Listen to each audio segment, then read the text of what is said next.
ศีลสมาธิปัญญาเกิดขึ้นในจิตใจแล้วก็ละเอียดแล้วเตือนตนเองรักษาตนเองสอนตนเอง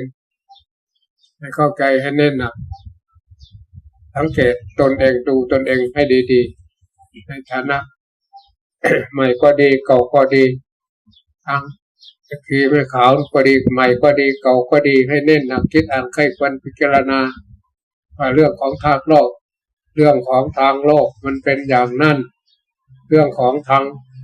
ศีลธรรมหรือคำว่าบุญมันเป็นอย่างนี้เห็นว่าบุญมันมีความสุขแล้วก็พยายามเตือนตนเองให้เน้นหนักภาคปฏิบัติเราเสียสละได้กี่วันก็ให้เน้นหนักเต็มที่เวลาออกไปแล้วก็เป็นอีกเรื่องหนึ่งเวลาเข้ามาอยู่ทางนี้ก็ทำให้เต็มที่มันอยู่กับความศรัทธาของแต่ละคนนะบางคนก็1 นาที2 นาทีก็ว่าเต็มที่บางคน1 ชั่วโมง2 ชั่วโมงก็ว่าเต็มที่1 ชั่วโมง2 ชั่วโมงมันจะไปแย่กิเลสเล่นต้องเป็นวัน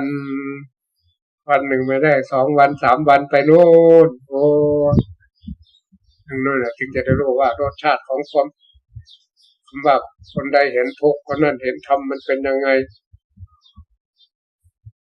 นั่งคนทุกข์ทรมานลำบากกระทำถึงมันเกิดความเบื่อหน่ายจากเก็บจากปวดมันปล่อยมันวางไปเองนั่นมันเจ็บได้มันต้องปล่อยได้ตัวยึดตัวถือไม่ได้เก็บด้วยไปบอกไปกล่าวไปว่าเก็บนั่นเก็บนี่ไปบอกไม่ได้ว่าผู้เก็บไม่ได้ว่าผู้ว่าไม่ได้เก็บ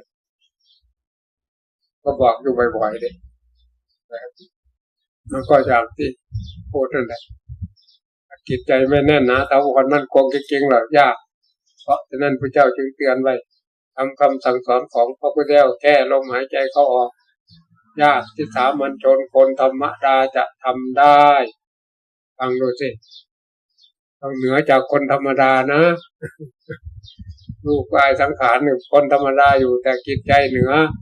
อย่างที่พูดไปแล้วเมื่อกี้สถานที่นั่งของพระพุทธเจ้าเรียกว่าพระแท่นวัชระอาจคือสถานที่นั่งของคน ใจเพชรใจกล้าหาญเด็ดเดี่ยว